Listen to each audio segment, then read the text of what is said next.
છત્રપતિ શિવાજી મહારાજની જન્મજયંતિની ભવ્ય ઉજવણી કરાઈ। મુખ્ય ચોક ખાતે અશ્વારૂઢ પ્રતિમાને અર્પણ કરાઈ પુષ્પાંજલિ।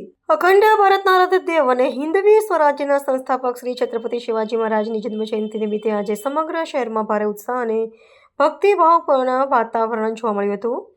આ પવિત્ર અવસરની ઉજવણીના ભાગરૂપે સ્થાનિક નગરપાલિકા દ્વારા દેશના મહાન શૂરવીરને સન્માન આપવા માટે એક વિશેષ કાર્યક્રમનું આયોજન કરવામાં આવ્યું હતું, જેમાં વહીવટીતંત્ર અને નગરજનોએ ઉત્સાહભેર ભાગ લીધો હતો। આ સન્માન સમારોહ અંતર્ગત શહેરના મુખ્ય ચોક ખાતે સ્થાપિત કરવામાં આવેલી શ્રી શિવાજી મહારાજની અશ્વારૂઢ પ્રતિમાને નગરપાલિકાના પદાધિકારીઓ તથા અન્ય પ્રતિષ્ઠિત મહાનુભાવોની ઉપસ્થિતિમાં ભાવભીની પુષ્પાંજલિ અર્પણ કરવામાં આવી હતી।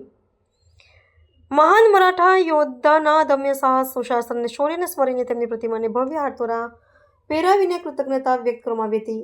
આ તકે ઉપસ્થિત આગેવાનોએ મહારાજના જીવન ચરિત્રમાંથી પ્રેરણા લેવા પર ભાર મૂક્યો હતો। પુષ્પાર્પણ કાર્યક્રમ દરમિયાન ઉપસ્થિત જનમેદની અને આગેવાનો દ્વારા એકી અવાજે લગાવવામાં આવેલા જય ભવાની જય શિવાજીના ગગનભેદી નારાઓથી સમગ્ર વિસ્તાર ગુંજી ઉઠ્યો હતો। છત્રપતિ શિવાજી મહારાજના ઉચ્ચ આદર્શો અને તેમની રાષ્ટ્રભક્તિની પ્રબળ ભાવનાને આજના યુવા વર્ગમાં જીવંત રાખવાના ઉમદા આશયથી વહીવટીતંત્ર દ્વારા યોજાયેલો આ શ્રદ્ધાંજલિ કાર્યક્રમ અત્યંત પ્રશંસનીય અને પ્રેરણાદાયક બની રહ્યો હતો। છત્રપતિ શિવાજી મહારાજનો જન્મજયંતિ મહોત્સવ છે। વડોદરા શહેરમાં છત્રપતિ શિવાજી મહારાજનું પ્રતિમા સયાજી બાગ ખાતે લગાવેલી છે।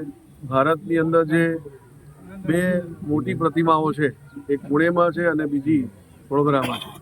વડોદરાનું ગૌરવ છે કે છત્રપતિ શિવાજી મહારાજની ઘોડા સહિતની પ્રતિમા આપણા ત્યાં છે।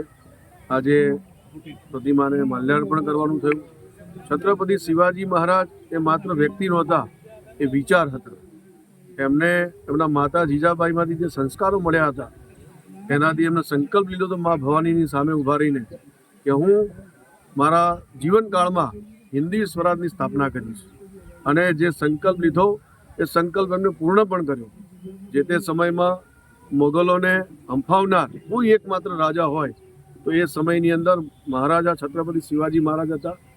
એ અને એમના સેનાપતિઓ એકદમ જોરદાર રીતે મુગલો સાથે યુદ્ધ કર્યું, અને જેટલા પણ યુદ્ધ એમને કર્યા પોતે જીવનમાં તમામ યુદ્ધ જો કોઈ જીતનાર કોઈ રાજા હોય તો એ છત્રપતિ શિવાજી મહારાજ છે। અદ્ભુત સાહસ, અદ્ભુત શૌર્ય અને પ્રજાજનો માટેની જે ભાવના હતી એમની, એના કારણથી છત્રપતિ શિવાજી મહારાજ એ બહુ સારી રીતે ઓળખાય છે। ચારિત્ર, ઉદ્દાત ચારિત્ર હતું।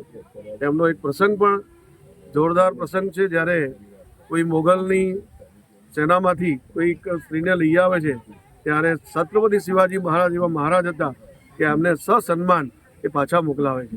આવા છત્રપતિ શિવાજી મહારાજને જીવનમાંથી આપણે સૌએ પ્રેરણા મેળવવી જોઈએ, અને આગામી સમયમાં ભારતનો જે વિકસિત ભારત બનાવવાનો સંકલ્પ છે એ જ પ્રકારનો સંકલ્પ જે મહારાજા છત્રપતિએ લીધો હતો એવા વિકસિત ભારત બનાવવા માટે આપણે સૌએ આગળ વધવું જોઈએ। ધન્યવાદ।